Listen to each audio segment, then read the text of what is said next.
Hey everyone, welcome to Midnight Mystic Stories. I noticed a lot of you who are watching and enjoying the content aren't subscribed yet. If you love spine-chilling stories, creepy encounters, and unexplained mysteries, make sure to subscribe and turn on the notification bell.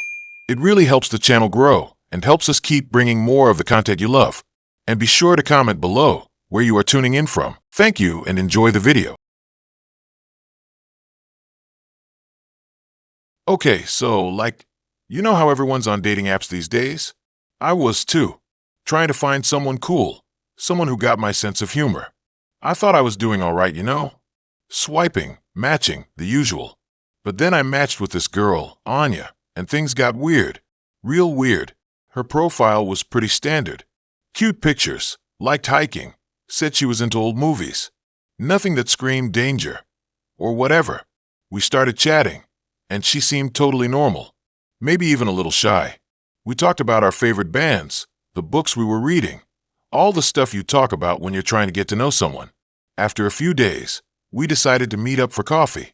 I was actually kinda excited, which is rare for me, 'cause dating always feels like a chore. The coffee shop was in this older part of town, kinda tucked away. I got there a few minutes early and grabbed a table by the window. I was checking my phone when I saw her walk in. And okay, she was even prettier in person. Dark hair, big eyes, a smile that made you want to smile back. We hugged, ordered our coffees, and started talking. It was easy. Like we'd known each other forever. We talked for hours, about everything and nothing. I actually forgot I was on a date, It just felt like hanging out with a friend. But then, things started to shift. It was subtle at first. Just little things. Like, she'd ask me a question, and I'd answer. But she wouldn't really react. She'd just stare at me, like she was trying to see something deeper. And her stories, they started getting a little off.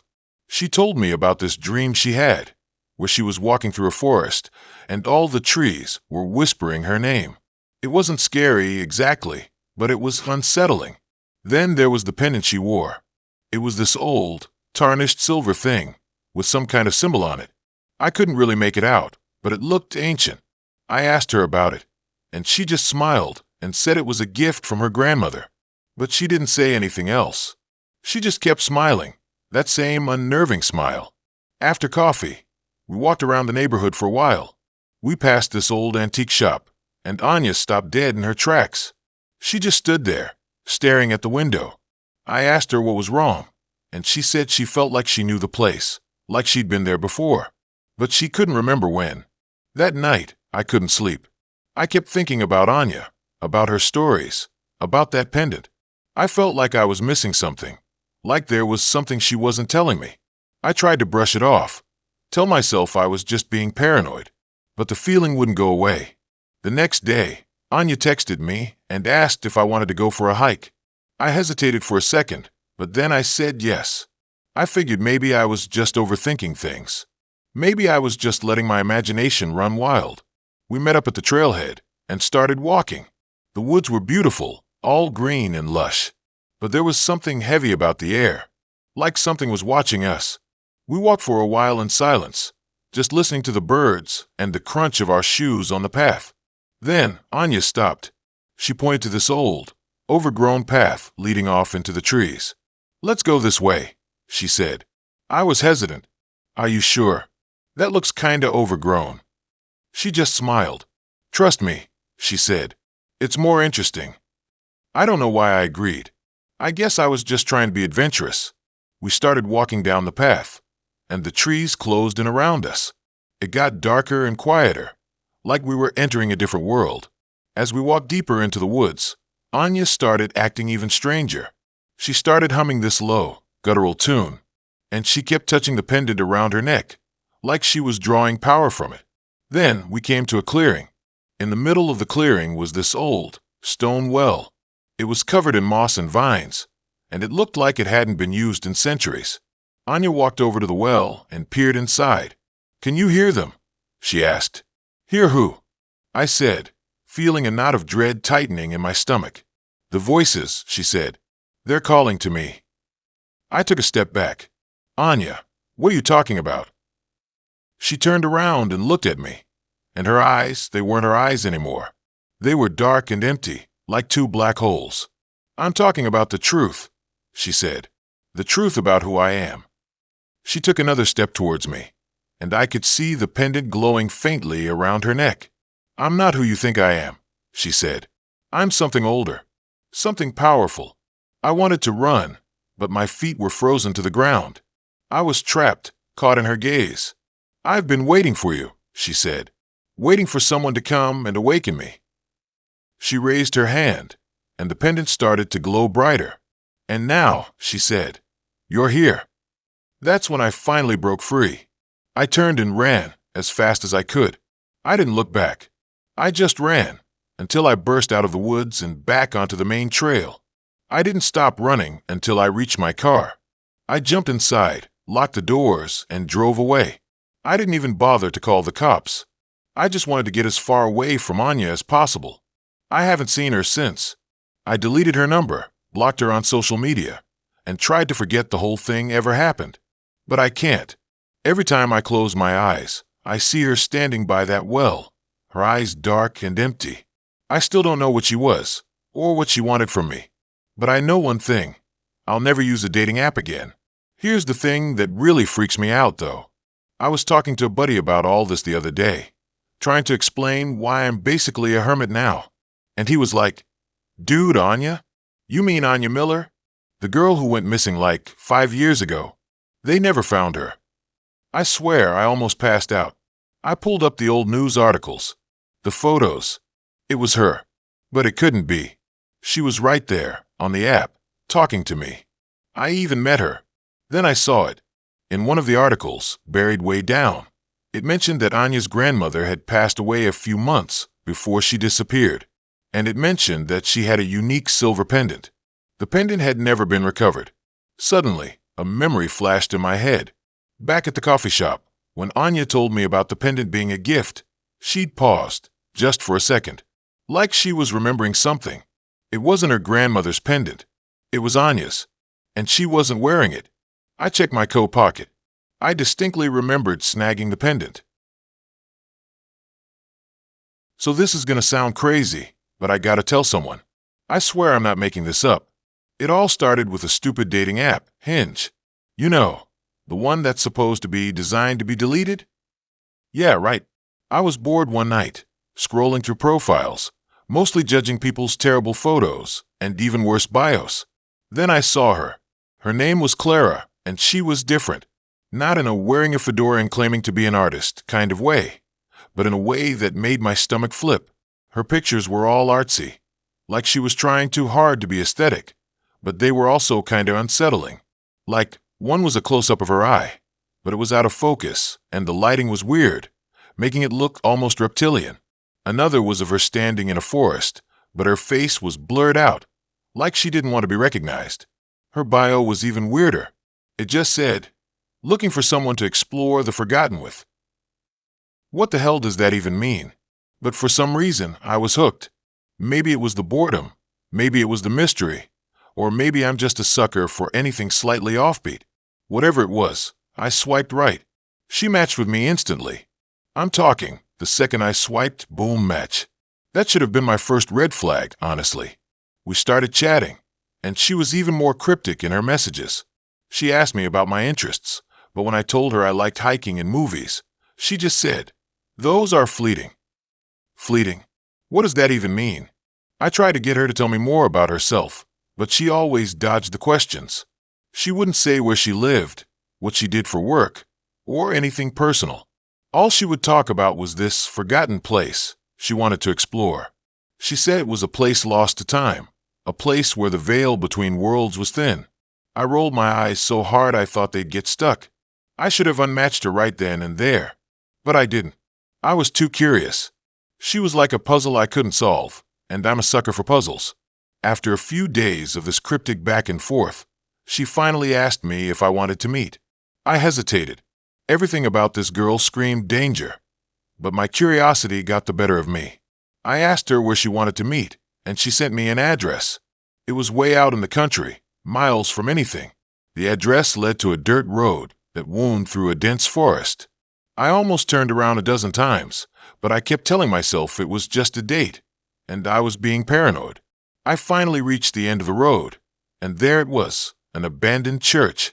It was old, like really old, with crumbling stone walls and broken stained glass windows. It looked like something out of a horror movie. I parked my car and got out, my heart pounding in my chest. Clara was standing in front of the church, waiting for me. She was even more unsettling in person. She was tall and thin, with long black hair that hung down to her waist. She was wearing a long, black dress that looked like it was made of some kind of rough fabric. Her face was pale and gaunt, and her eyes were dark and intense. They seemed to bore right through me. She smiled a thin, unsettling smile. "You came," she said, her voice barely a whisper. "Yeah," I said, trying to sound braver than I felt. "I'm here. So, what's this forgotten place you wanted to show me?" She gestured to the church. "This is it," she said. "This is where we'll find what we're looking for." I looked at the church again, my stomach sinking. "What are we looking for?" I asked. Her smile widened, revealing teeth that seemed a little too sharp. "The truth," she said.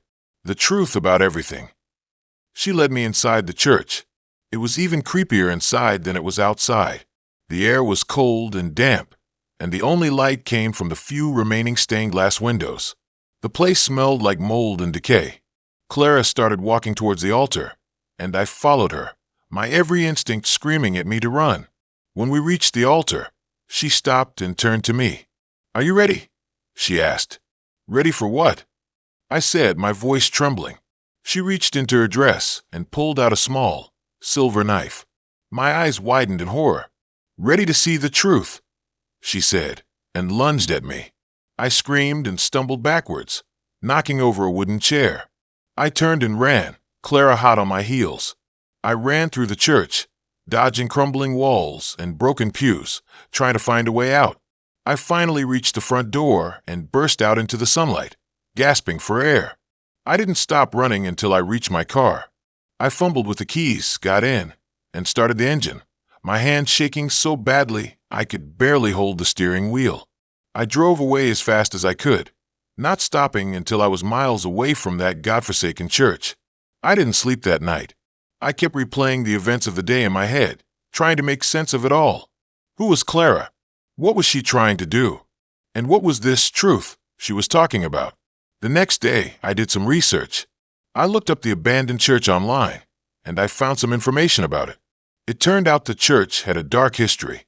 It had been built in the 1800s, and it was said that the original pastor had been a cult leader who practiced human sacrifice. The church had been abandoned after the pastor and his followers had mysteriously disappeared. I felt a chill run down my spine. Could Clara have been connected to the cult? Was she trying to revive their practices? I decided I needed to go to the police. I drove to the nearest police station and told them everything that had happened. They listened to my story, but they seemed skeptical. They said they would investigate, but I could tell they didn't believe me. A week went by, and I didn't hear anything from the police. I started to think I had imagined the whole thing. Maybe Clara was just a harmless weirdo, and I had overreacted. Then one night, I got a message on Hinge. It was from Clara. "You can't escape the truth," the message read. "It will always find you." I deleted the app and threw my phone across the room. I couldn't take it anymore. I was terrified. I decided I needed to leave town. I packed my bags, got in my car, and drove away, not knowing where I was going. I ended up in a small town in the middle of nowhere. I got a job at a local diner and tried to start a new life. For a while, things were good. I made some friends, I enjoyed my job, and I started to forget about Clara. But then one day I saw her. I was walking down the street when I saw her standing across the road, watching me. She was wearing the same black dress, and her eyes were just as dark and intense. I froze, my heart pounding in my chest. She smiled, that same thin, unsettling smile. I turned and ran, but it was too late. She was already coming after me. I ran through the streets, dodging cars and people, trying to get away from her. But she was always right behind me. I finally reached a dead end. I turned around, and there she was, standing in front of me, blocking my escape. "You can't run from the truth," she said, her voice barely a whisper. "What do you want?" I asked, my voice trembling. I want you to see the truth, she said. I want you to understand. She reached into her dress and pulled out the silver knife. I closed my eyes, waiting for the end. But then nothing happened. I opened my eyes and Clara was gone. I looked around, but she was nowhere to be seen. I was alone in the dead end. I stood there for a moment, trying to catch my breath. Then I noticed something on the ground. It was a small, silver locket. I picked it up and opened it. Inside, there was a picture of a young woman. It was Clara, but it wasn't the Clara I had met on Hinge. This Clara was young and vibrant, with a bright smile and sparkling eyes. On the back of the picture, there was an inscription. To my beloved Clara, may you always find your way back home. I stared at the picture, my mind racing. Who was this Clara? And what had happened to her? Then I noticed something else. On the other side of the locket, there was another picture. It was a picture of me. But it wasn't a recent picture. It was a picture from when I was a child. I stared at the picture, my heart pounding in my chest. How did Clara have this picture? And why? Then it hit me. I remembered something my grandmother had told me when I was a child. She had told me that our family had a dark secret, a secret that had been passed down through generations. She had told me that our family was cursed. The curse was that every generation, one member of our family would be chosen to be a vessel for a malevolent spirit. The spirit would possess them and drive them to madness and destruction. I had always thought it was just a silly story, but now I wasn't so sure. I looked at the picture of myself in the locket, and I realized the truth. I wasn't running from Clara. I was running from myself. Clara wasn't trying to hurt me. She was trying to save me. She knew about the curse, and she knew that I was the next vessel. She was trying to show me the truth, to make me understand what was happening to me. But it was too late. The spirit had already taken hold. I looked down at my hands, and I saw them trembling. I felt a dark presence growing inside me, a presence that was consuming me. I closed my eyes and screamed, but it was no use. The spirit was in control. I opened my eyes, and I saw the world through a different lens. Everything was...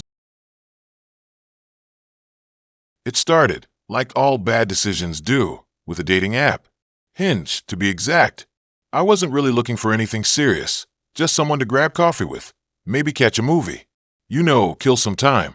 I was bored, and honestly, my apartment was starting to feel like a prison cell. My apartment isn't exactly luxurious. It's a cramped, pre-war studio in a less than desirable part of the city. The kind of place where the walls are paper thin and the radiator hisses like a disgruntled dragon all winter long. I'd moved in after a particularly nasty breakup, needing a place to lick my wounds and disappear for a while. Mission accomplished. Anyway, back to Hinge. I was swiping through the usual suspects, guys holding fish, guys posing with dogs, guys who looked suspiciously like they still lived with their moms. When I saw him, his name was Liam. His profile was different. There weren't any selfies or group shots with his buddies.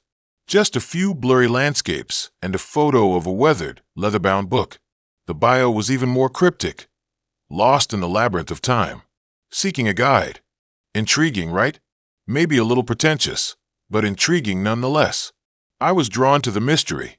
Against my better judgment, I swiped right. We matched. Our initial conversations were harmless enough. We talked about books, movies, music. He had surprisingly good taste. He seemed genuinely interested in what I had to say, which was a refreshing change. But there was always something off. A certain detachment, a way of phrasing things that made him sound older than his profile suggested. He claimed to be 28, but sometimes he talked like he was ancient. He lived in a small town about an hour outside the city. He told me he was a writer, working on some kind of historical novel. He was vague about the details. I didn't press him. I figured everyone had their secrets. After a week of chatting, he suggested we meet. He proposed a walk in the woods near his town. I hesitated. Meeting a stranger in the middle of nowhere seemed like a plot straight out of a horror movie. But I was restless, and he was persistent. I agreed. The day of our date was overcast, the sky a dull, oppressive gray. I drove out to his town, feeling a growing sense of unease. The town itself was eerily quiet, almost deserted. The houses were old and dilapidated, with overgrown lawns and peeling paint. It felt like stepping back in time. He met me at the entrance to the woods. He was taller than I expected, with piercing blue eyes and a strangely intense gaze. He wore a dark coat and a scarf that concealed most of his face. He looked like he belonged in a Gothic novel.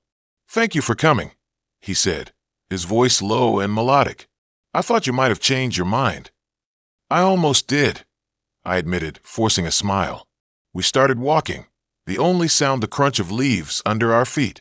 The woods were dense and dark, the trees looming overhead like skeletal figures. The air was thick with the smell of damp earth and decay. He told me about the history of the town, how it had once been a thriving community, but had slowly declined over the years. He spoke of old legends and forgotten tragedies, his voice hypnotic and captivating. As we walked deeper into the woods, I began to feel increasingly disoriented. The trees all looked the same. The path seemed to twist and turn endlessly. I started to wonder if we were going in circles. "Are you sure you know where you're going?" I asked, trying to keep my voice steady. He stopped and turned to face me, his eyes gleaming in the dim light. "I know these woods like the back of my hand," he said, his voice a whisper. "I've been walking them for a long, long time." His words sent a chill down my spine. I wanted to turn back, to run as far away from him as possible. But I was afraid. I didn't want to provoke him. We continued walking, the silence broken only by the sound of our footsteps. I felt like I was being watched, like there were eyes hidden in the shadows. Suddenly, he stopped in front of a large, ancient-looking tree. Its trunk was gnarled and twisted, its branches reaching up like bony fingers. "This is it," he said, his voice barely audible. "This is where it happened." "Where what happened?" I asked, my heart pounding in my chest. He didn't answer.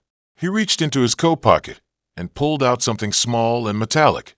It glinted in the light. A knife. He lunged at me.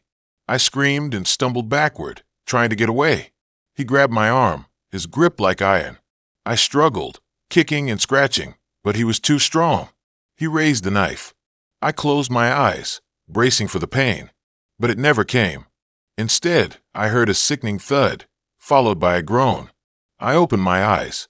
Liam was lying on the ground, a look of shock and confusion on his face. Standing over him was a woman, her face pale and drawn, her eyes filled with rage. She held a heavy branch in her hand. "Who are you?" I gasped, my voice trembling. "I'm his wife," she said, her voice cold and bitter. "He does this all the time. Lures women out here, pretends to be someone else. He's obsessed with some story he's writing. He thinks he's living it." She looked down at Liam, her face contorted with disgust. "He's not a writer," she said. "He's a patient. Escaped from the local psychiatric facility last week. This whole thing, it's just his delusion." The police arrived soon after. They took Liam away, strapped to a gurney, still ranting about labyrinths and guides. His wife, whose name was Sarah, gave me a ride back to my car. She apologized profusely for what had happened. "He's been getting worse lately," she said, her voice heavy with exhaustion. "I thought they had him under control. I had no idea he'd escaped." I didn't say anything. I was still too shaken to speak.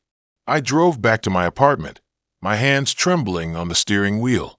I felt violated, shaken to my core. I couldn't shake the image of Liam's face, his eyes filled with that unsettling intensity. I got back to my cramped studio and collapsed on the sofa. I needed to just breathe. Days turned into weeks. I tried to forget about what happened, to move on, but I couldn't. The experience had left me scarred, haunted by the memory of Liam and his twisted fantasy. I started having nightmares. I'd wake up in a cold sweat, gasping for air, convinced that he was standing over me, knife in hand. I started avoiding dating apps, avoiding people in general. I retreated further into my shell, isolating myself from the world. One evening, while cleaning, I noticed something odd about my apartment. It was a small detail, almost imperceptible. The books on my shelf, usually neatly arranged, were slightly out of order. I shrugged it off, blaming it on my own absent-mindedness. But then I noticed something else. A small, leather-bound book lying on my coffee table. It wasn't mine. I didn't recognize it. I picked it up, my heart pounding in my chest. The cover was blank, worn and weathered. I opened it, my fingers trembling. The first page contained a single line of text, written in elegant script. Lost in the labyrinth of time. Seeking a guide. I slammed the book shut, my mind reeling. I knew that line. I'd seen it before. On Liam's Hinge profile. How did he get into my apartment? How did he know about my coffee table, my books? I ran to the door, fumbling with the lock. I had to get out of there. Had to get away. But as I reached for the doorknob, I noticed something else. A small, handwritten note taped to the door. I ripped it off and read it. The words were scrawled in a shaky hand, but I recognized the handwriting. It was mine. I know these words like the back of my hand. The note read, "I've been walking them for a long, long time." I stared at the note, my mind struggling to comprehend what I was seeing. It was my handwriting, my words. But I didn't write that. I didn't remember writing that. I looked around the apartment, my eyes darting from object to object. Everything seemed familiar, yet alien. The furniture, the books, the decorations. They were all mine, but they felt wrong. I stumbled to the mirror and stared at my reflection. I looked the same, but something was different. There was a glint in my eyes, a strange intensity that I didn't recognize. Suddenly, a memory flashed through my mind. A dark forest, a winding path, a knife in my hand. And then I understood. Liam hadn't escaped from the psychiatric facility. I had. The whole thing. The dating app, the walk in the woods, the attack. It wasn't his delusion. It was mine. I was the one who was lost in the labyrinth of time. I was the one seeking a guide. I was the one with the knife. I am the one with the obsession. The delusion is mine. Okay, so, I never thought I'd be that guy, you know? The one telling a story that sounds totally unbelievable, like something ripped straight from a bad horror flick. But trust me, this is real. And honestly, just thinking about it makes the hairs on my arms stand up. It started with a Hinge match, which is already kinda embarrassing to admit. Her name was Sarah, and her profile was intriguing. Dark, almost gothic pictures, all moody lighting and serious expressions. She was definitely my type. We matched, chatted a bit, and things seemed normal enough. She was smart, funny, and surprisingly down to earth, considering the vibe her profile gave off. We made plans to meet at this old bookstore cafe downtown. The Book Nook, I think it was called. The cafe was exactly as you'd imagine. Dusty shelves overflowing with old books, mismatched chairs, and the aroma of stale coffee hanging in the air. It was perfect, honestly.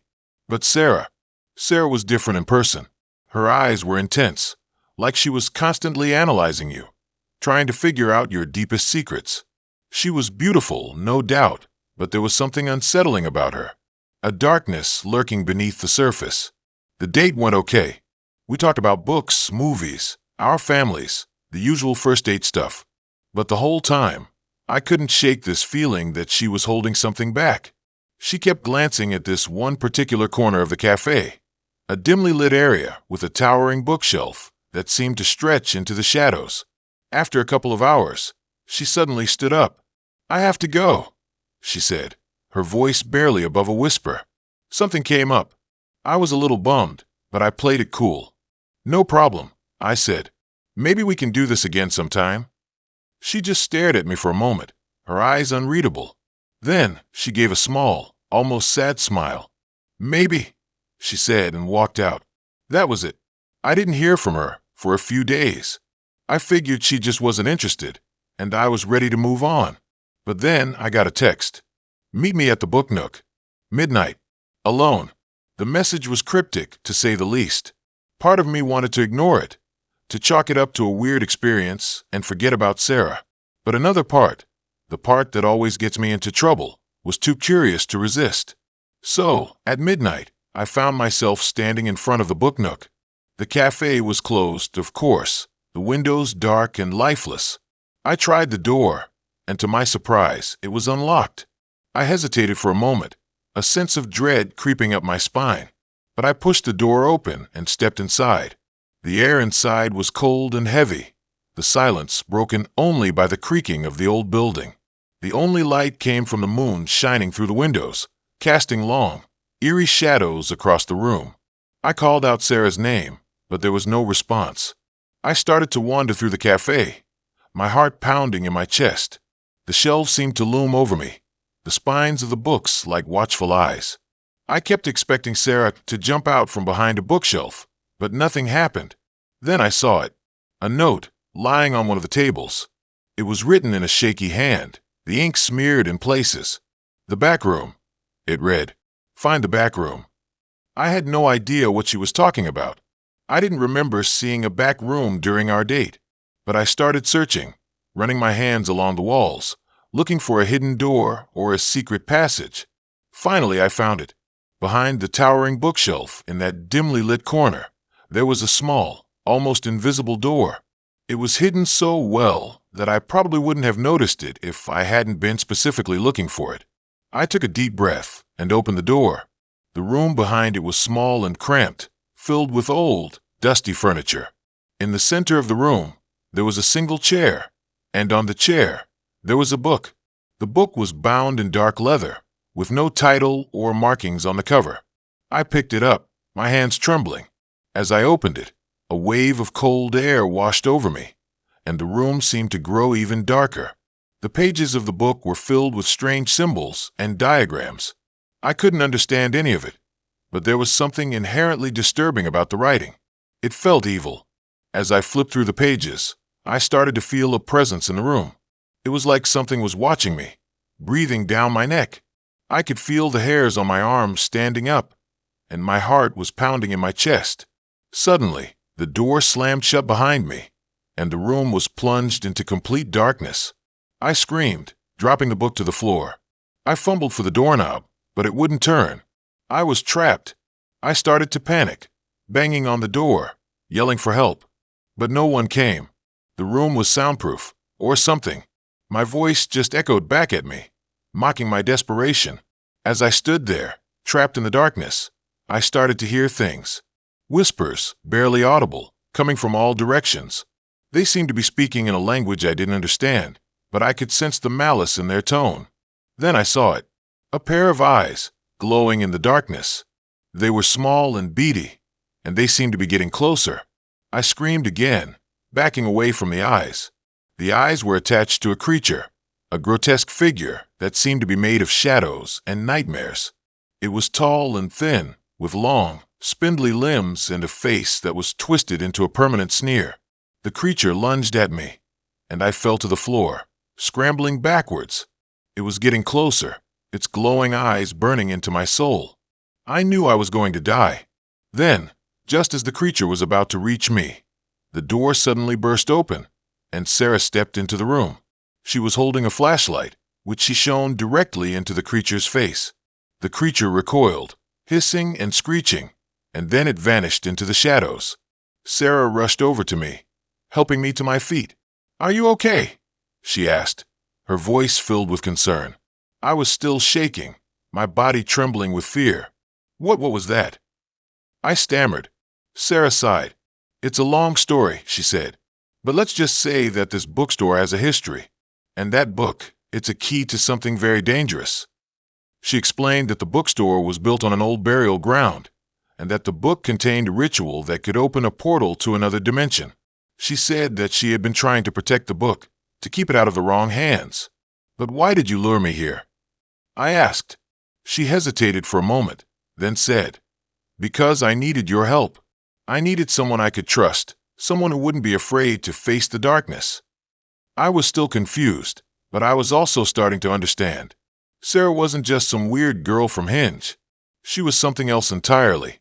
We spent the rest of the night talking, Sarah explaining everything she knew about the bookstore, the book, and the creatures that lurked in the shadows. She said that she needed my help to destroy the book, to close the portal, and protect the world from whatever was on the other side. I agreed to help her, of course. What else could I do? I was already in too deep. Over the next few weeks, Sarah and I worked together, researching ancient texts, performing rituals, and battling dark forces. It was the craziest, most terrifying experience of my life. And then we finally did it. We destroyed the book, closed the portal, and banished the creatures back to whatever hellhole they came from. It was over. We had saved the world. But here's the twist. Here's the part that really messed me up. After everything was said and done, after the dust had settled, Sarah disappeared. Just vanished without a trace. I tried to find her, of course. I went back to the book nook, but it was closed, boarded up. The owner had disappeared too. I asked around, showed people her picture, but no one had ever heard of her. It was like she never existed. And that's when I realized the truth. Sarah wasn't real. She was a figment of my imagination, a hallucination brought on by the stress and trauma of the situation.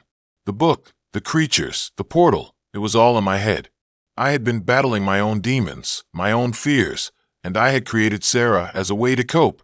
She was my protector, my guide, my savior. But she was never really there. And now, I'm left with the question. If Sarah wasn't real, then what was? What was I fighting? And what does it mean that I was able to defeat it? I don't know the answers. All I know is that I'll never look at a Hinge profile the same way again.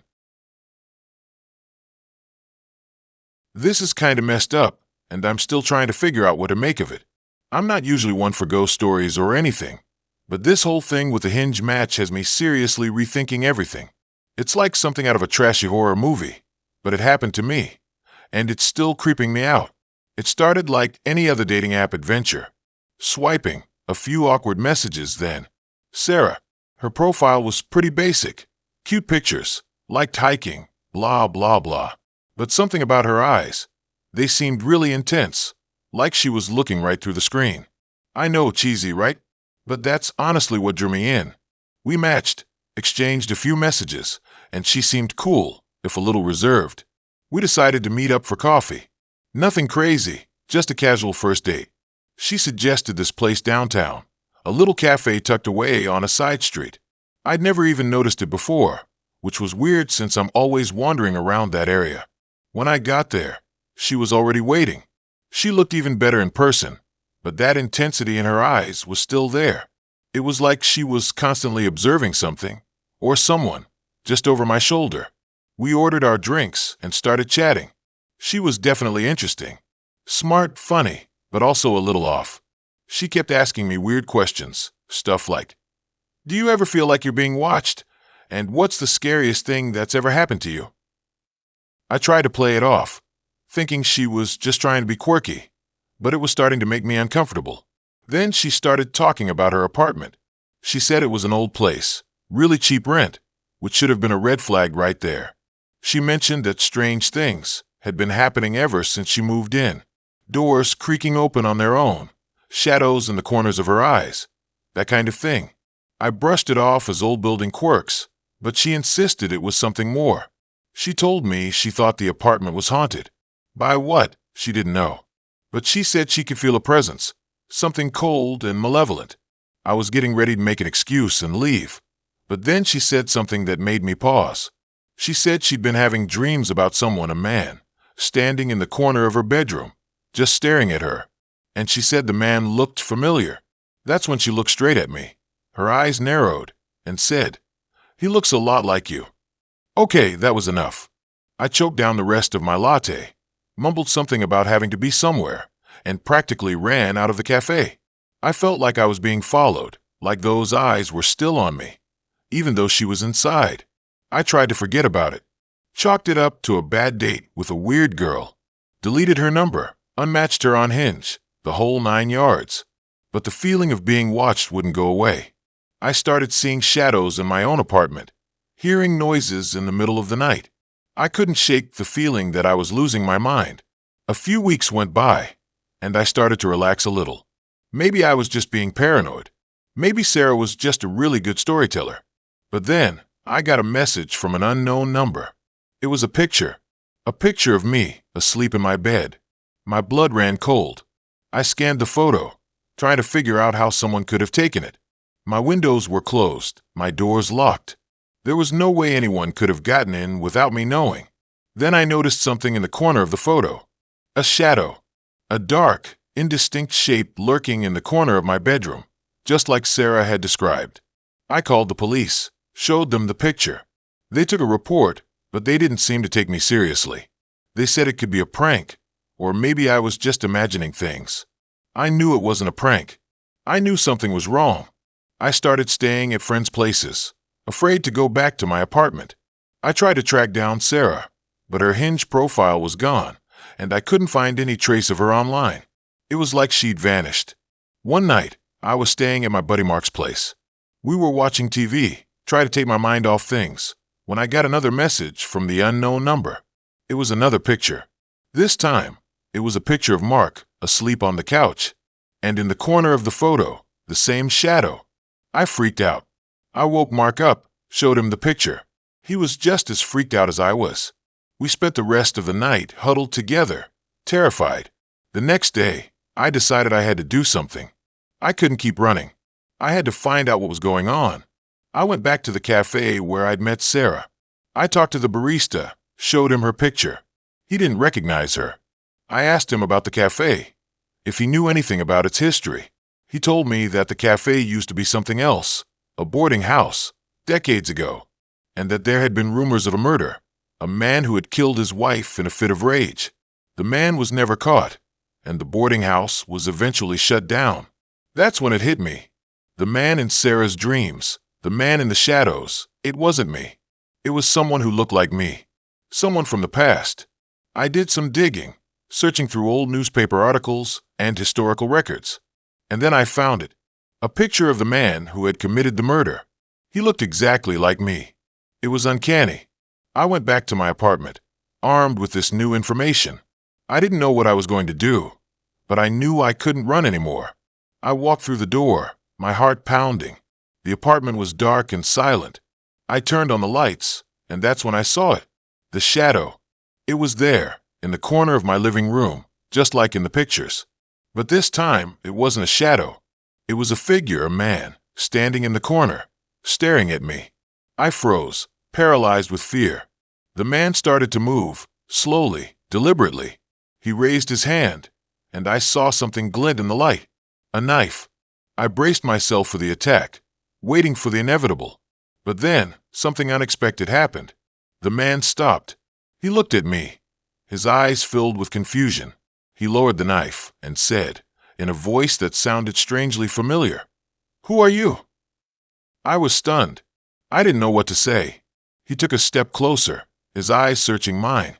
And then, he said something that made my blood run cold. "Wait a minute," he said. "I remember. You're my great-great-grandson." That's when I noticed something else. He was holding a newspaper clipping, an article about the boarding house murder.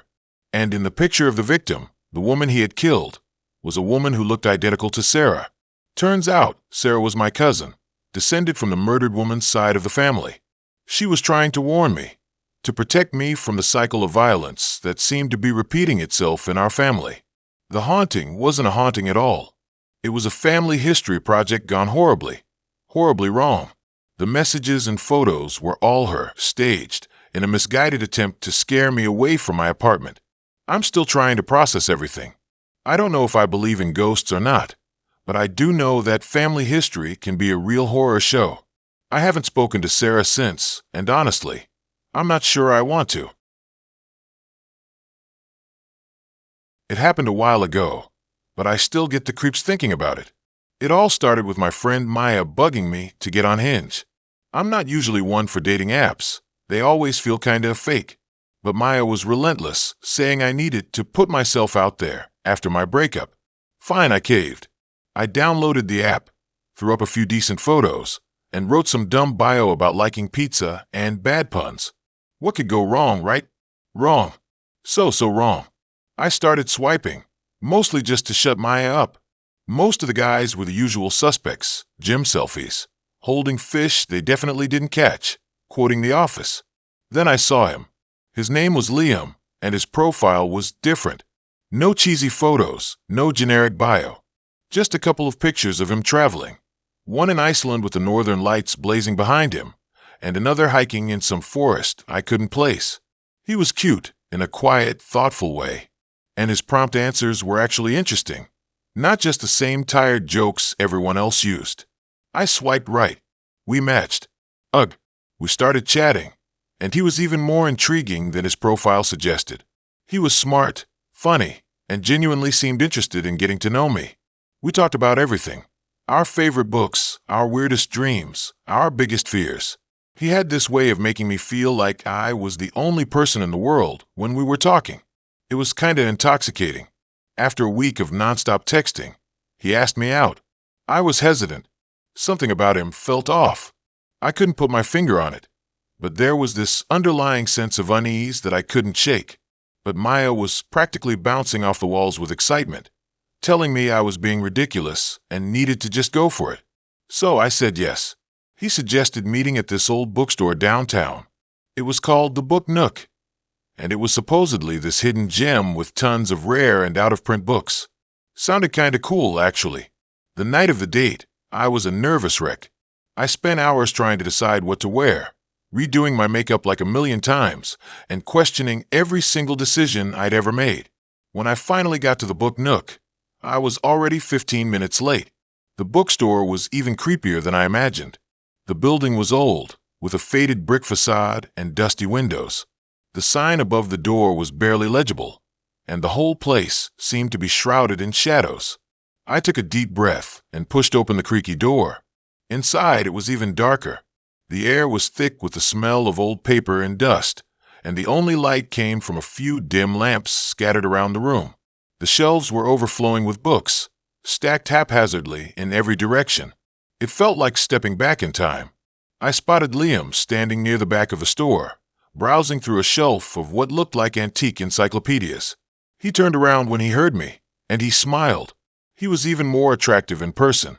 He had these piercing blue eyes that seemed to see right through me. "Hey," he said, his voice soft and low. "I was starting to think you weren't going to show." "Sorry I'm late," I said, feeling my cheeks flush. I had a little trouble finding parking. "No worries," he said, waving his hand dismissively. "I was just enjoying the atmosphere. This place is incredible, isn't it?" We spent the next hour or so wandering around the bookstore, talking and laughing. He showed me some of his favorite books, told me stories about his travels, and even recited some poetry. He was charming, intelligent, and genuinely seemed interested in my opinions. I started to relax, and the unease I had felt earlier began to fade away. Then he took me to the basement. "There's something I want to show you," he said, leading me towards a narrow staircase tucked away in a corner of the store. "It's downstairs." I hesitated. "Downstairs? What's down there?" "Just a little something special," he said, his eyes gleaming in the dim light. "Trust me, you'll love it." I really didn't want to go downstairs. The basement felt like something out of a horror movie, but I didn't want to seem like a scaredy cat, so I followed him. The staircase was steep and rickety, and the air grew colder and damper as we descended. The smell of dust and mildew intensified, and I could hear water dripping somewhere in the distance. When we reached the bottom of the stairs, I was immediately hit by a wave of dread. The basement was a single, large room, lit by a single flickering light bulb hanging from the ceiling. The walls were made of rough, unfinished stone, and the floor was covered in a layer of dirt and grime. And in the center of the room, there was a table. On the table, there was a book. A really old book. "What is this place?" I asked, my voice barely a whisper. "This," Liam said, his voice taking on a strange, almost reverent tone, "is where the magic happens." He walked over to the table and picked up the book. It was bound in what looked like human skin, and the pages were filled with strange symbols and diagrams. I couldn't understand a word of it. "This is a grimoire," he said, holding the book out to me. "It contains secrets that have been lost for centuries. Secrets of power, of knowledge, of—" He paused, his eyes gleaming with a manic intensity. "Of transformation." I took a step back, my heart pounding in my chest. "What are you talking about?" "I've been searching for someone like you for a long time," he said, ignoring my question. "Someone who understands the potential that lies within. Someone who is willing to embrace their true destiny." He reached out and grabbed my hand. His touch was cold and clammy. "Join me," he said, his voice a low, hypnotic whisper. "Together, we can unlock the secrets of this book and become something more than human."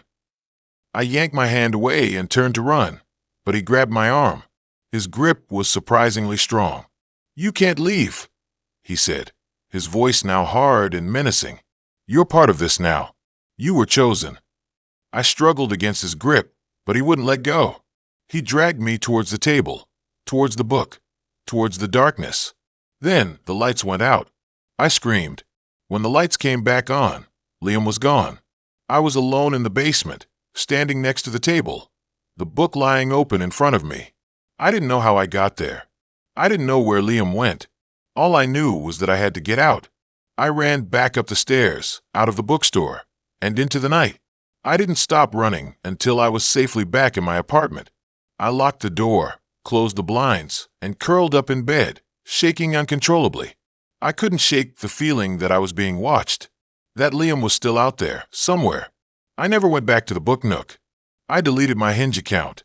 I tried to forget the whole thing ever happened, but I couldn't. A few weeks later, I was scrolling through Facebook when I saw a post from Maya. It was a picture of her and some guy she had just started dating. He looked familiar. I clicked on the picture to get a closer look. It was Liam. But that's not the worst part. The worst part is the caption. "So happy I finally found my soulmate. He's a librarian at the Book Nook, and he's the sweetest guy ever." The Book Nook. A librarian. Liam never told me he was a librarian. He said he was a traveler. That's when it hit me. Liam wasn't trying to find a partner. He was trying to find someone to replace Maya. Someone who wouldn't ask questions. Someone who would just disappear. He probably figured I would be too scared to tell anyone what happened. And he was right. But Maya is still dating him. She has no idea what he really is. And I can't bring myself to tell her. Because if I do, then I'll have to admit that I was almost his victim. And I don't know if I can handle that. I don't know if I can handle knowing that I was almost erased, replaced, forgotten. So I stay silent. And I watch. And I wait. Because I know, deep down, that Liam will make a mistake.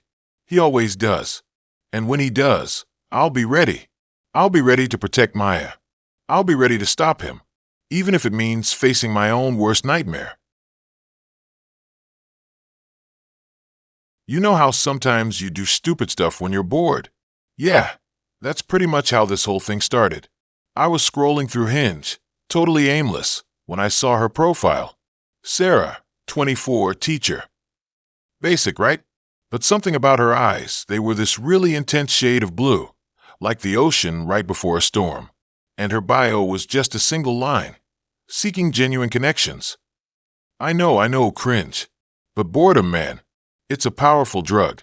I swiped right. We matched instantly. I told myself it was just a bit of fun, a way to kill time. We started chatting, and she seemed normal. Asked me about my job. I work in IT. Super exciting, I know. My hobbies, what I was looking for. The usual Hinge small talk. But there was this undercurrent of something else, something I couldn't quite put my finger on. She was really interested in my dreams. Not like, what are your goals in life? But actual, literal dreams. Like, what I dreamed about when I was asleep. It was weird, but I was intrigued. I told her about this recurring dream I'd been having since I was a kid. It's always the same. I'm in this endless hallway, all dark wood and flickering gas lamps. There are doors lining both sides, but they're all locked. And at the end of the hallway, there's this figure standing in the shadows. I can never make out who it is, but I always wake up terrified. Sarah was fascinated. She asked me a million questions about the hallway, the doors, the feeling I got when I saw the figure. She said she had studied psychology in college, and that dreams were like a window into the subconscious. I thought it was kind of nerdy, but I played along. Then she suggested we meet up. I hesitated. I mean, she was attractive, but there was something about her that made me uneasy. It was like she was too interested, too intense.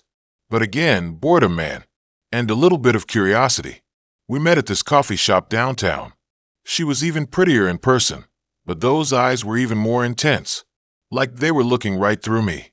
We talked for a couple of hours about, well, mostly about my dreams. She kept steering the conversation back to the hallway dream. She asked if anything had changed in the dream recently. I told her that, just the night before, something had changed.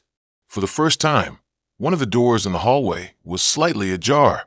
Just a crack, but enough to see a sliver of light coming from inside. Sarah's eyes lit up. She leaned forward, her voice dropping to a whisper. "What do you think is behind the door?" I shrugged. "I don't know. Probably nothing good." She smiled, a strange, unsettling smile. "Maybe. Or maybe it's exactly what you've been looking for." Over the next few weeks, Sarah and I met up a few more times. Each time, the conversation was the same.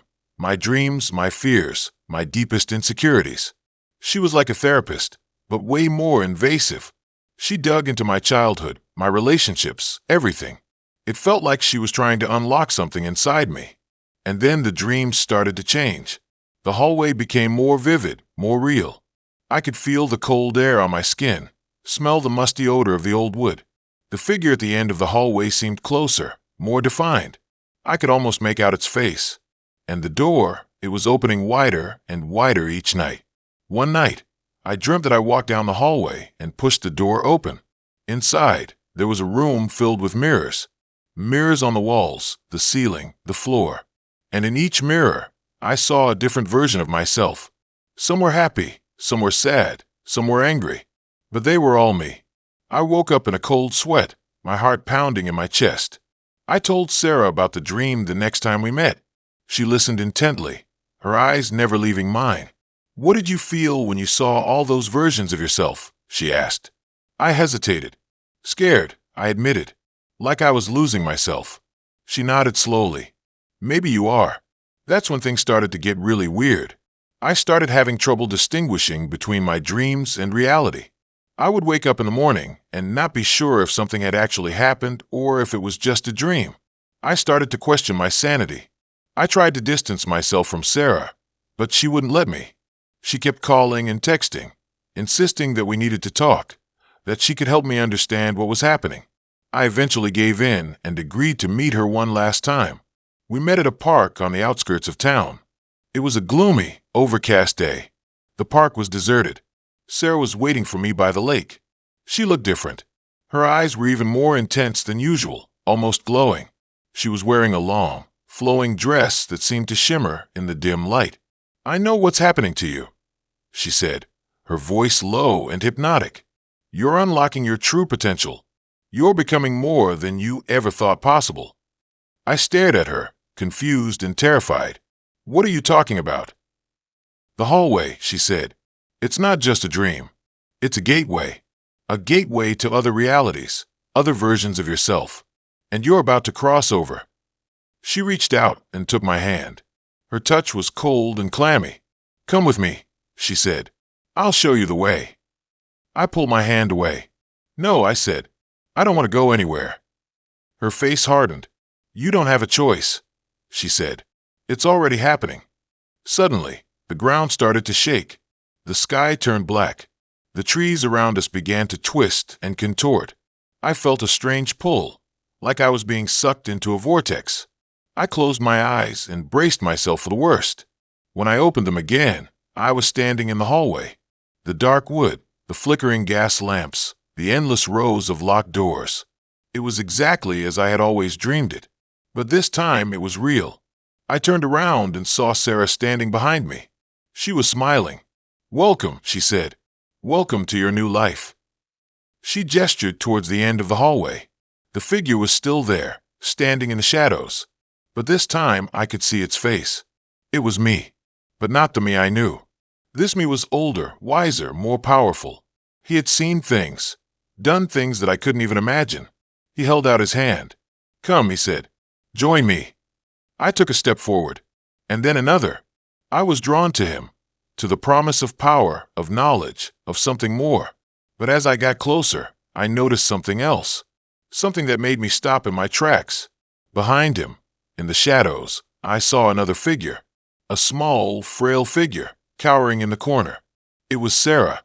She was trembling, her eyes wide with terror. She looked like she was being held captive. That's when it hit me. Sarah wasn't helping me unlock my potential. She was using me. She was using my dreams to open a gateway to this place, to this other version of myself. And now she was trapped. The older version of me saw the look on my face. He snarled. "Don't listen to her," he said. "She's a liar. She's trying to trick you." But I didn't believe him. I turned to Sarah. Are you okay? I asked. She shook her head. He's not who you think he is, she whispered. He's a monster. I looked back at the older version of myself. He was still snarling, his eyes filled with rage. I knew what I had to do. I turned away from him and walked towards Sarah. I reached out and took her hand. Let's get out of here, I said. We ran. We ran as fast as we could, back down the hallway, away from the older version of myself. The hallway started to crumble around us. The doors slammed shut. The gas lamps flickered and died. We finally reached the end of the hallway and stumbled back into the park. The sky was still black, the trees still twisted, but the shaking had stopped. We ran until we reached my car. We drove back to the city, neither of us saying a word. I dropped Sarah off at her apartment. Before she got out of the car, she turned to me. Thank you, she said. You saved me. I nodded. What was that place? I asked. She hesitated. I don't know, she said, but I don't ever want to go back. I haven't seen or heard from Sarah since that day. I deleted Hinge. I still have the dream sometimes, the one with the hallway, but the door is always locked now, and the figure at the end of the hallway is gone. I think I closed it for good. The therapy bills were a lot, but at least I am not having recurring nightmares or being stalked by a supernatural being. I still wonder what would have happened if I had taken that older version of myself's hand, but I try not to think about it. Some doors are better left unopened. It really goes to show you how much of dating apps are actually dangerous. Maybe it's a good thing that I am single. Next. It started with a blurry photo. Not just any blurry photo, mind you. It was the profile pic of a girl on Hinge, and something about it made my skin crawl. Now, I'm not usually one to get spooked easily. I watch horror movies, read Stephen King for fun, the whole deal. But this was different. It wasn't the kind of scary that makes you jump. It was the kind that settles in your bones and makes you want to check the locks on your doors repeatedly. Her name was listed as Willow, and that was pretty much all I had to go on. The photo showed her standing in what looked like a dense forest, the kind you find way out in the sticks, miles from civilization. The lighting was awful, all grainy and dark, and her face was mostly obscured by shadows. But what I could see her eyes, peeking out from under a mess of dark hair. They were wide, almost too wide, and they seemed to be staring directly at me, even through the screen. Like she knew I was looking. I swiped left. Hard. I wanted nothing to do with whatever weirdness that profile was radiating.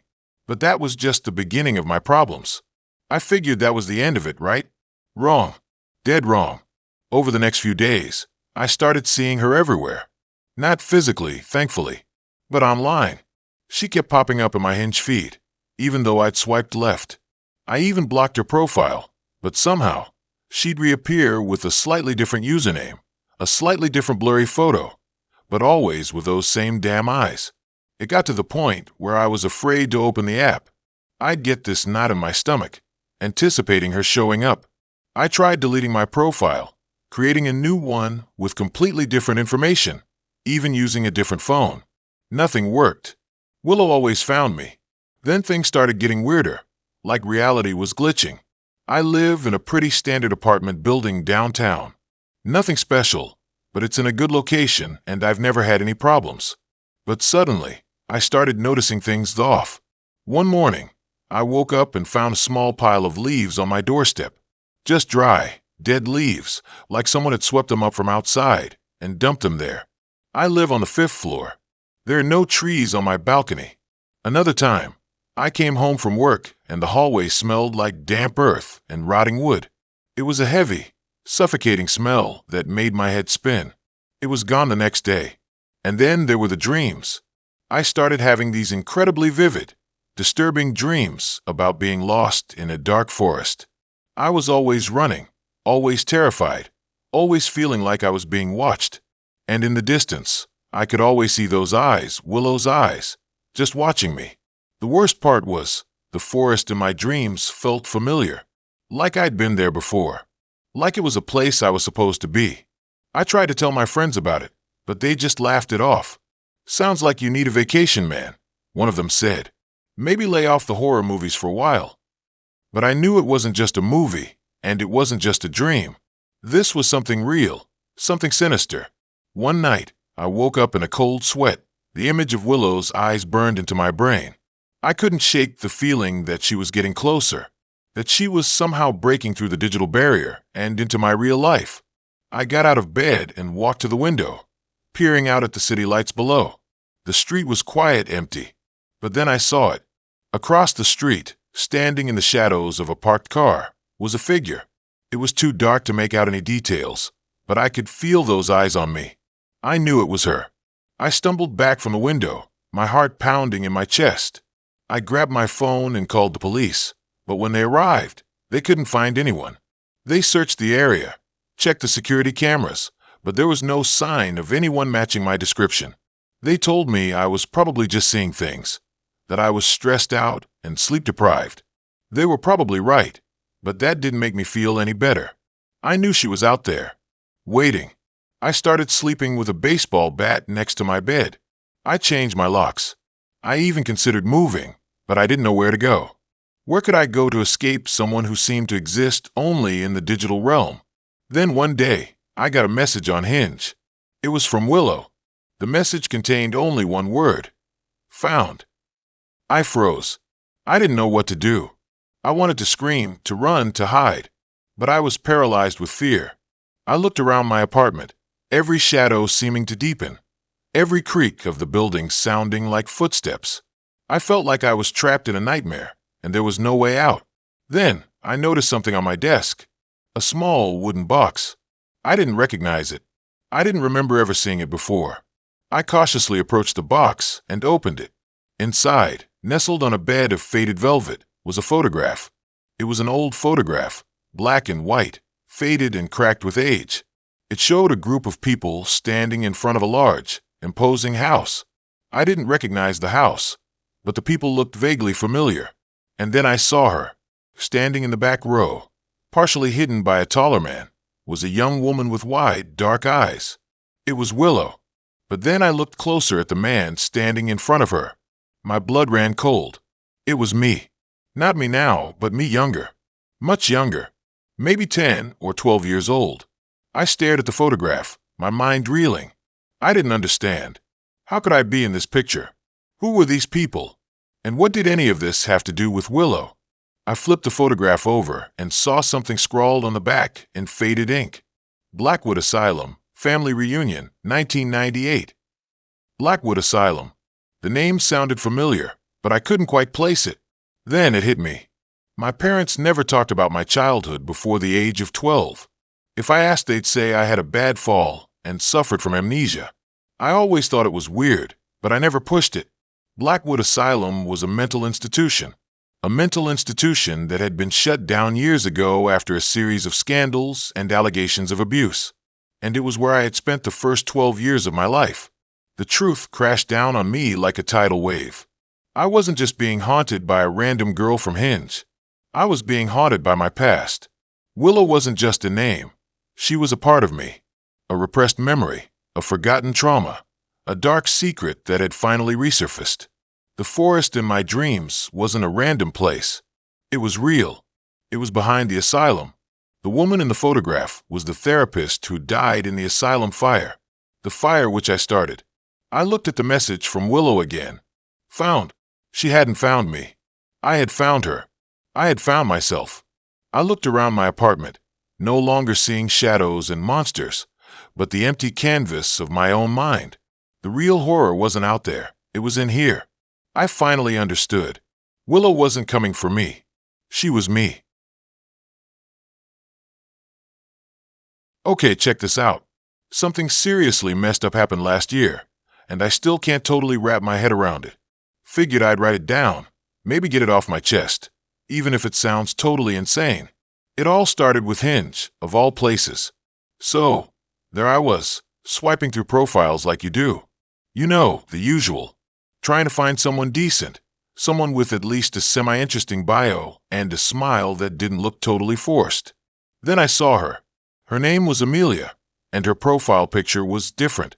It wasn't a selfie or some pose shot at a party. It was her standing in front of this old, creepy-looking house. Like Straight out of a horror movie creepy.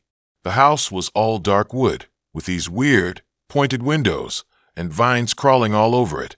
But Amelia, she looked totally serene, like she belonged there. Her bio was even weirder.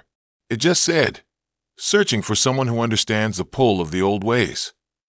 Old ways? What the heck was that supposed to mean? But something about it, about her, was captivating. I know.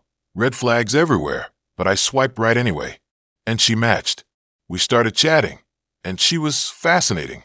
She talked about things that nobody my age ever talks about. Stuff about nature, about the cycles of the moon, about this deep connection to the earth. She didn't really say anything specific, but it was all very suggestive, like she knew secrets that I didn't. After a week or so of chatting, she asked me if I wanted to meet up, but not for coffee or a movie. She wanted to take me to the house in her profile picture, the creepy one. I hesitated, obviously. I mean, who agrees to meet a stranger at a potentially haunted house in the middle of nowhere? But I was intrigued, maybe even a little bit obsessed. I told myself it was just curiosity, that I could handle whatever weirdness she threw my way. So I said yes. The drive out there was long and unsettling. The roads got narrower and darker. The trees got thicker, and the air got colder. I started to second-guess my decision, big time. But I was too stubborn to turn back. Finally, I saw it. The house. It looked even more menacing in person. The vines were thicker, the windows darker, and the whole place just seemed to radiate this energy. It was like the house was alive, and it was watching me. Amelia was waiting on the porch, dressed in this long, flowy dress. She smiled when she saw me, and it was the kind of smile that made the hairs on the back of my neck stand up. "Welcome," she said, her voice soft and melodic. "I'm so glad you came." She led me inside, and the air inside was even colder than outside. The house was dimly lit, with candles flickering in every corner. The furniture was old and ornate, covered in dust and cobwebs. It felt like stepping back in time. Amelia started showing me around, telling me about the history of the house. Apparently, it had been in her family for generations. She talked about her ancestors, about their beliefs, about their connection to the land. It was all very strange, very pagan. She took me to this one room, a small, circular room in the center of the house. There was a stone altar in the middle of the room, and symbols carved into the walls. Amelia said that this was where her family used to perform rituals. Rituals? I asked, trying to sound casual. What kind of rituals? She just smiled that creepy smile again. "That's something I can't tell you," she said. "Not yet." We spent the rest of the evening talking, mostly about her family and their history. She never really explained what she meant by the old ways, but she kept hinting at something deeper, something darker. As the night wore on, I started to feel uneasy. The house was getting to me. The shadows seemed to be moving. The candles seemed to be flickering faster, and I could swear I heard whispers coming from the walls. I told Amelia that I should probably head back. She didn't try to stop me, but she did give me this knowing look, like she knew something I didn't. "Thank you for coming," she said. "I hope to see you again soon." I practically ran out of that house. The drive back was even more terrifying than the drive there. I kept thinking I saw things in the rearview mirror, shadows following me, faces in the trees. I didn't sleep a wink that night. I kept replaying the evening in my head, trying to make sense of it all. Was Amelia just a weirdo with a creepy house? Or was there something more to it? The next day, I decided to do some research. I looked up Amelia's family name online, and I found something that made my blood run cold. Her family had been accused of witchcraft way back in the 17th century. They were rumored to have practiced dark magic, to have made deals with demons. Suddenly, everything started to make sense. The creepy house, the strange rituals, the old ways. Amelia wasn't just a weirdo. She was a descendant of witches, and she was trying to lure me into their world. I blocked her number, deleted her from social media, and tried to forget about the whole thing. But I couldn't. The image of that house, of Amelia's creepy smile, was burned into my brain. A few weeks later, I was driving through that same area. I wasn't planning on going anywhere near the house, but I got lost. And somehow, I ended up on the same road, heading straight towards it. I tried to turn around, but the car wouldn't start. I was stuck, and as I sat there, stranded on that dark road, I saw something in the distance. A figure walking towards me. It was Amelia. She was smiling, and she was carrying something in her hands. As she got closer, I could see what it was. A knife. I panicked. I tried to start the car again, but it still wouldn't budge. Amelia was getting closer and closer, her eyes fixed on me, her smile growing wider. Just when I thought it was all over, I woke up. I was in my bed, sweating and shaking. It was just a dream. A horrible, terrifying dream. I got up, went to the bathroom, and splashed some water on my face. I looked in the mirror, and I saw something that made me scream. On my forehead, etched into my skin, was a symbol I recognized from Amelia's house, a symbol of witchcraft. I tried to wash it off, but it wouldn't come off. It was like it was branded into my skin. I ran to my computer and looked up the symbol. It was a symbol of ownership, a symbol that meant I belonged to someone. And then I realized the truth.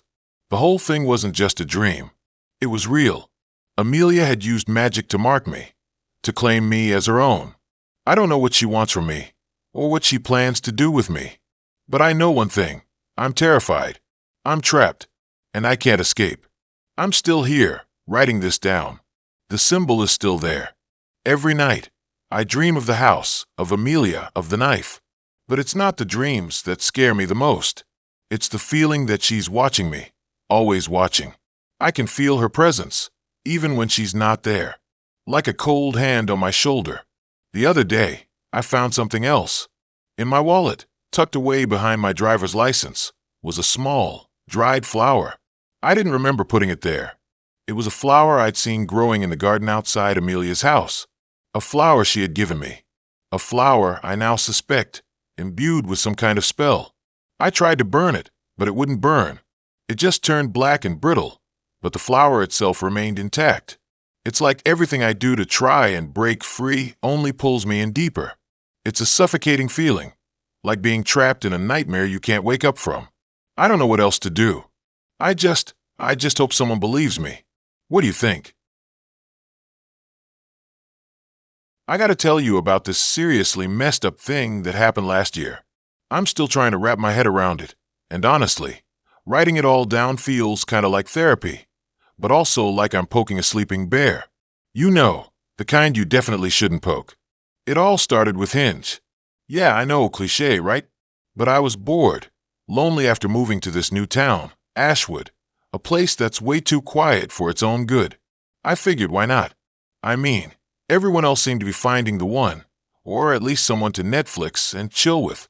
I swiped for a few days, mostly on girls who liked hiking and dogs. Standard stuff. Then I saw her profile. Sarah. Her pictures were different. Not like catfish different, but intense.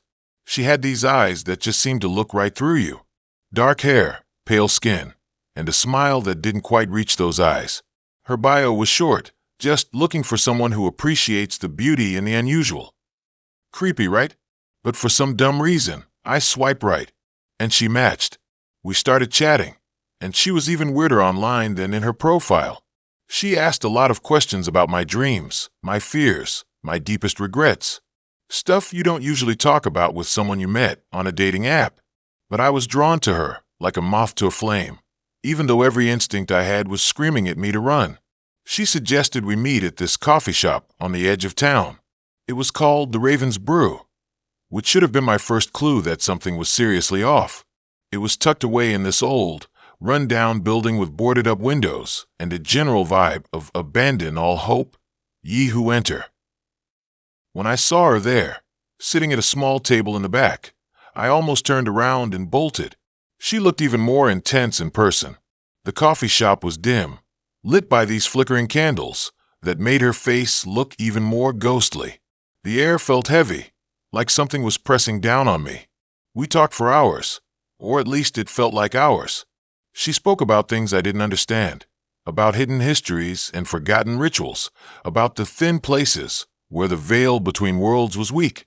I tried to steer the conversation towards more normal topics, like movies or music, but she always brought it back to the strange and unsettling. After that first meeting, things got intense. We started seeing each other every day. She'd take me to these weird places around Ashwood, an abandoned cemetery, a forgotten forest trail, a crumbling old church. She'd tell me stories about the town's dark past, about strange disappearances and unsolved mysteries. The thing is, the more time I spent with her, the more I started to see things. At first, it was just glimpses, shadows in the corner of my eye, strange sounds in the night. But then it got worse. I started having nightmares, vivid and disturbing dreams about shadowy figures and whispering voices. I'd wake up in a cold sweat, convinced that something was in my room with me. I tried to talk to Sarah about it, but she just smiled that unsettling smile and said, "You're starting to see the truth." One night, she took me to this old, abandoned house in the woods.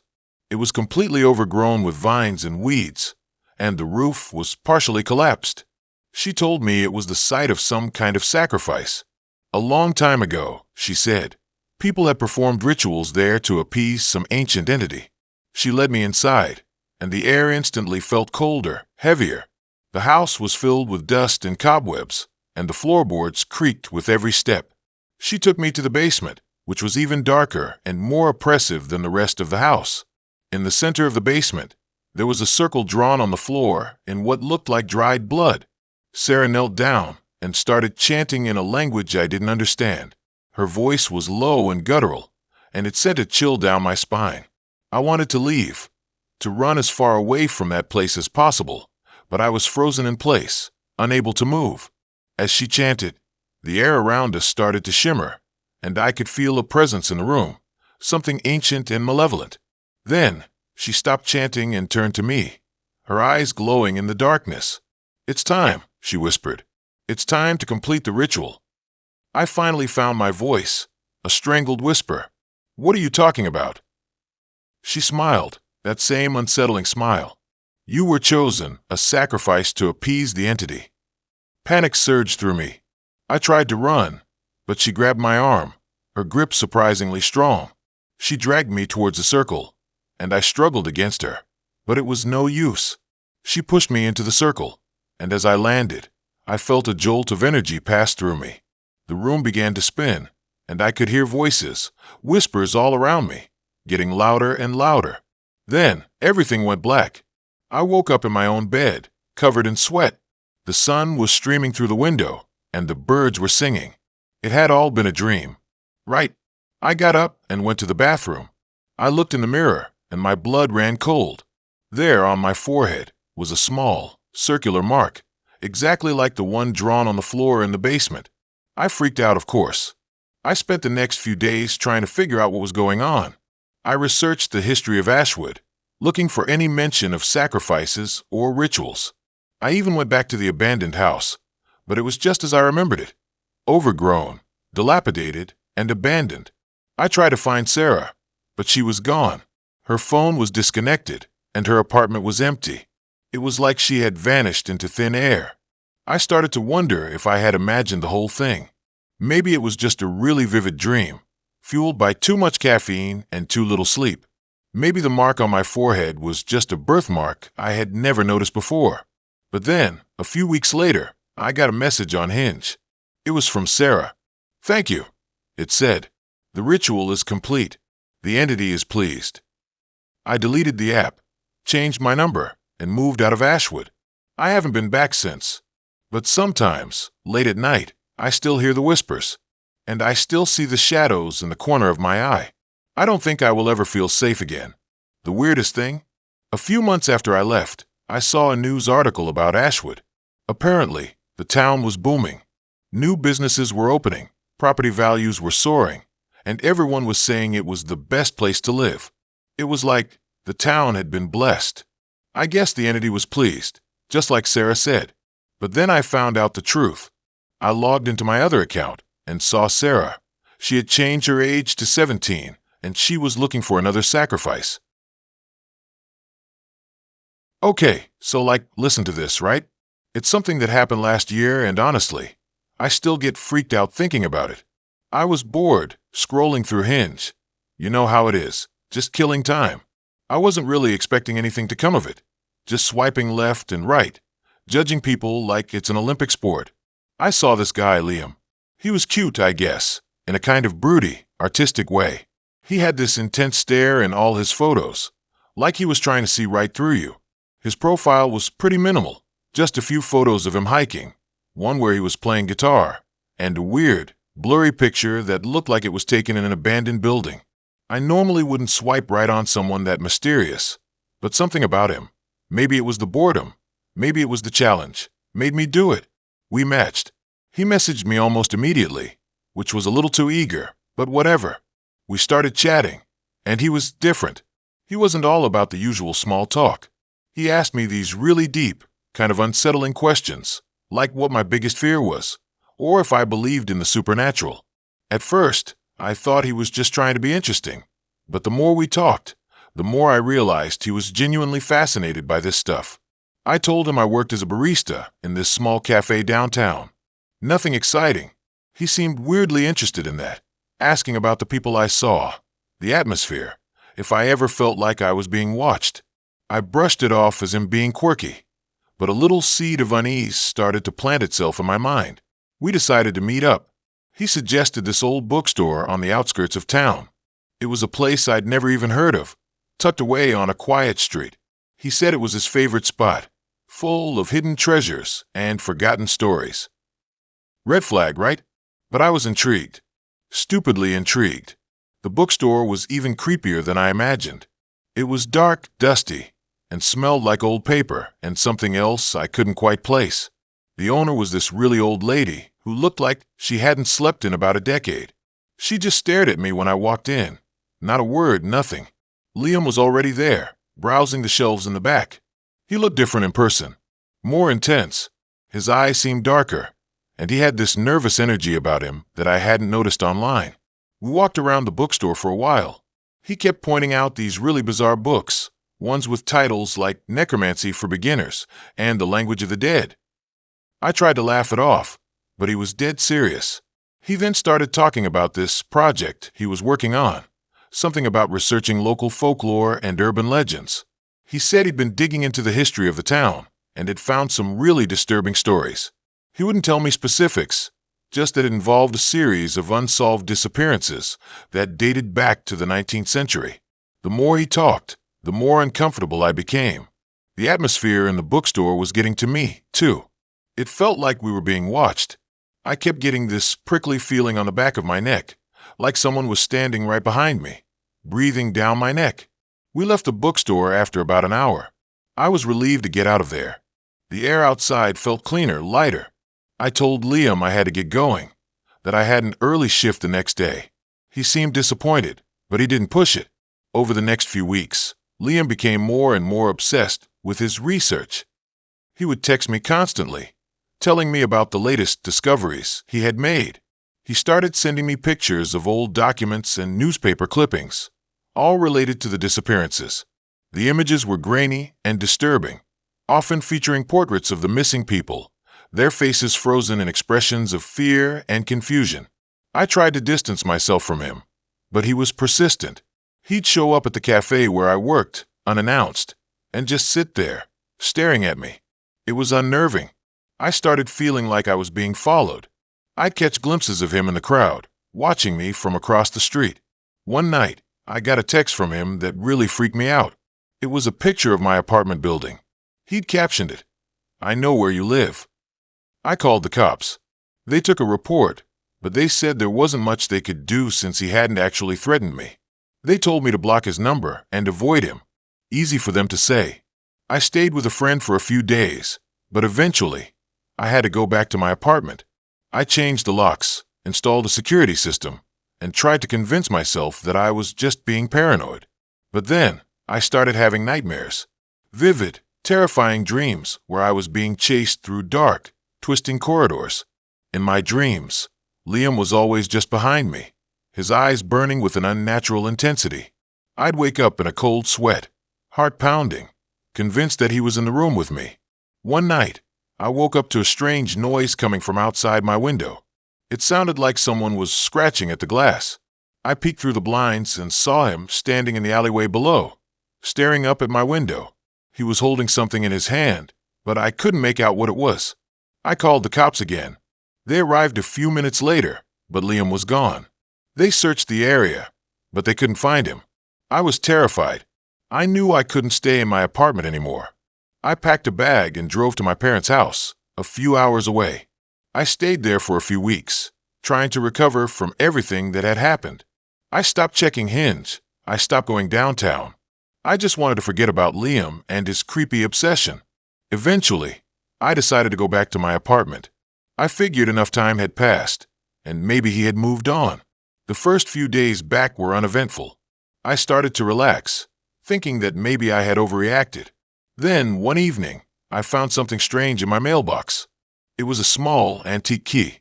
There was no note, no return address, just the key. I didn't recognize it. I tried it on my apartment door, but it didn't fit. I tried it on the mailbox, the storage unit in the basement. Nothing. I almost threw it away, but something told me to hold on to it. I had this feeling that it was important, that it was connected to Liam somehow. A few days later, I was walking through the park when I saw something that made my blood run cold. It was the old lady from the bookstore. She was sitting on a bench, feeding the pigeons. I hesitated for a moment, then decided to approach her. "Excuse me," I said. "Do you remember me? I came into your bookstore a few weeks ago with a man named Liam." She looked up at me, her eyes blank and unseeing. "Liam," she croaked. "Oh yes, I remember Liam. He was a very special boy." I asked her if she knew where I could find him. She just smiled, a creepy, unsettling smile. "Liam is gone," she said. "He's where he belongs now." "What do you mean gone?" I asked. "Where did he go?" She leaned closer to me, her voice barely a whisper. "He went back to the beginning," she said. "He went back to where it all started." Then she reached into her pocket and pulled out something that made me gasp. It was a photograph, a very old photograph. It was a picture of a group of people standing in front of an old building. The building looked familiar. It took me a moment to realize that it was the bookstore, and standing in the middle of the group was Liam. But it couldn't be Liam. The photo was at least 100 years old. I looked closer at the photograph, and then I saw it. The key. The same antique key that I had found in my mailbox. It was hanging around Liam's neck. The old woman smiled again. "He's been waiting a long time," she said. "Waiting for someone to find him. Waiting to come home." That's when I noticed something else about the photo. Everyone in the picture was smiling, except for Liam. He was staring straight ahead, his eyes burning with that same intense, unsettling gaze. And then I realized what he was holding in his hand. It wasn't something. It was someone, a small child, and the child's face was blurred, as if someone had tried to erase it from the photograph. The old woman stood up and started to walk away. "He's waiting for you," she said, without turning around. "He wants to show you his treasures." I stood there for a long time, staring at the photograph. And then it hit me. The disappearances, the unsolved mysteries, the bookstore, the key. Liam wasn't researching the disappearances. He was part of them. He wasn't looking for answers. He was reliving his own history. And the key wasn't to a door. It was to something much darker. I never went back to my apartment. I moved to a different city, changed my name, and tried to forget about everything that happened. But I still have the key. I keep it hidden away in a safe place, a constant reminder of the night I met Liam on Hinge. And sometimes, when I'm alone at night, I can still hear the scratching at my window. All right, so listen to this. It's a story that'll make you think twice before swiping right again. It all started on Hinge. I know. Everyone says it's the dating app designed to be deleted. But honestly, I was just bored and looking for something to do. I had just moved to a new city for a job, knew absolutely nobody, and my weekends were basically Netflix marathons and ordering way too much takeout. My friends kept bugging me to get back out there, so I caved. Hinge seemed like a decent option. Not as hookup-y as Tinder, not as intense as Bumble. I set up my profile, put up some halfway decent pictures, the ones where you don't look like a total troll, and started swiping. Most of the guys were pretty much the same. Generic bios, gym selfies, holding fish, ugh. Then I stumbled across Ethan's profile. His pictures were different. Not professionally done or anything, just real. He had one of him hiking in the mountains, another playing guitar at what looked like an open mic night, and a goofy one with his dog. His bio was simple: lover of good coffee, bad puns, and spontaneous adventures. It was enough to pique my interest. We matched pretty quickly, and honestly, the conversation flowed so easily. He was funny, smart, and actually seemed interested in getting to know me, not just trying to get me back to his place. We talked about everything: our jobs, our families, our favorite movies, the best pizza places in the city. After a week or so of chatting, we decided to meet up for coffee. The coffee date went great. Ethan was exactly as I expected: down to earth, genuine, and easy to talk to. We ended up talking for hours, completely losing track of time. There was definitely a spark there. We made plans to see each other again the following weekend, this time for dinner. The dinner date was even better. We went to this cozy Italian place in my neighborhood, shared a bottle of wine, and laughed until our stomachs hurt. He walked me home afterward, and we kissed goodnight on my doorstep. It was one of those perfect, movie moment kind of kisses. Things progressed pretty quickly after that. We started spending most of our free time together, hiking, going to concerts, exploring the city. It felt like I had finally found someone who really got me. He was attentive, thoughtful, and always made me feel like I was the most important person in the world. I was totally falling for him hard. After a couple of months, Ethan started talking about wanting to take things to the next level. He said he was ready for me to meet his family. I was excited, but also a little nervous. Meeting the family is always a big deal. His family lived in a small town about 2 hours away, so we planned a weekend trip. The drive was fun. We sang along to music, told stories, and just enjoyed being together. When we arrived at his parents' house, they were waiting for us on the porch. They seemed nice enough at first. His mom was warm and welcoming, and his dad was quiet but friendly. We had a pretty normal dinner, chatting about work, hobbies, and just getting to know each other. But as the evening wore on, things started to feel off. Ethan's mom kept making these weird, passive-aggressive comments about my job, my clothes, and my living situation. Nothing outright rude, but just little digs that made me feel uncomfortable. His dad just stared at me with this intense, unblinking gaze that made my skin crawl. Ethan didn't seem to notice anything was wrong. He just kept smiling and acting like everything was perfect. After dinner, Ethan's mom insisted on showing me around the house. It was a large, old house filled with antiques and strange, unsettling artwork. As we walked through the halls, she started telling me stories about Ethan's childhood, but they weren't the cute, funny stories you usually hear. They were dark, twisted stories about Ethan's anger issues, his violent tendencies, and his obsession with control. She told me about how he used to torture animals, how he would lock his younger sister in her room for hours, and how he had once threatened to burn down the school. I was horrified. I couldn't believe this was the same Ethan I had been dating for the past few months. I confronted Ethan about it later that night, after his parents had gone to bed. He denied everything. He said his mom was just crazy and that she was trying to ruin our relationship. I wanted to believe him, but the look in his eyes, it was the same look his dad had, cold and empty. We stayed one more night at his parents' house, but I barely slept. I was terrified. I felt like I was trapped in some kind of horror movie. As soon as we got back to the city, I broke up with him. He didn't take it well. He started calling me, texting me, showing up at my apartment. I blocked his number, changed my locks, and even considered getting a restraining order. I started seeing him everywhere, in the grocery store, at the gym, even driving down my street. He never approached me, never said anything, just watched. It was like he was letting me know that he was still there, that he was always watching. One night, I came home from work and found my apartment door unlocked. I cautiously stepped inside, my heart pounding in my chest. The apartment was empty, but everything was slightly out of place. A picture frame was tilted, a book was moved from the shelf, my toothbrush was missing. I knew it was him. He had been inside my apartment.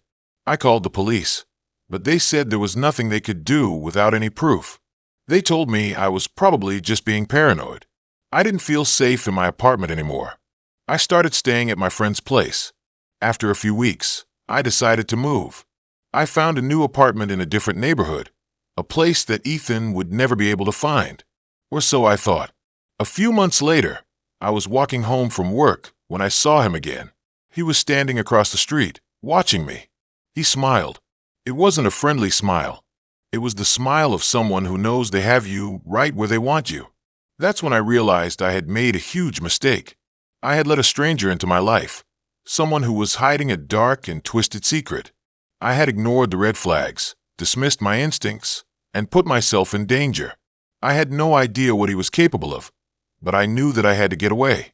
I packed my bags, left the city, and never looked back. I still don't know if he's still out there, watching, waiting. But I'll never forget the face of the guy from Hinge, who almost ruined my life. I was lucky to get out.